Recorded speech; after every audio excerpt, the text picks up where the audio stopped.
दोघी जणींनी अतिशय सुंदर आपापल्या भूमिका निभावलेल्या आहेत. त्या जगल्या आहेत या दोन्ही भूमिका. डाव मांडून भांडून मोडू नको, डाव मोडू नको, डाव मोडू नको.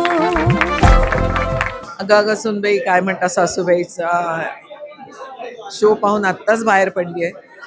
खरं म्हणजे इमिजिएटली काही बोलणं फार अवघड असतं, कारण तो इम्पॅक्ट एवढा जास्त असतो की तो शब्दात कसा मांडायचा तो कळत नाही. स्त्रियांचं एकमेकांबद्दलचं रिलेशन हे कसं असावं असं सांगणारी ही फिल्म आहे आणि त्यासाठी मला ही खूप आवडलेली आहे.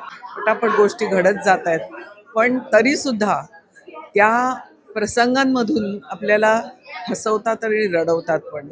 निर्मितीताई आणि प्रार्थना दोघींचंही खूप खूप अभिनंदन. जरूर जरूर पाहावी ही फिल्म. अग अग सून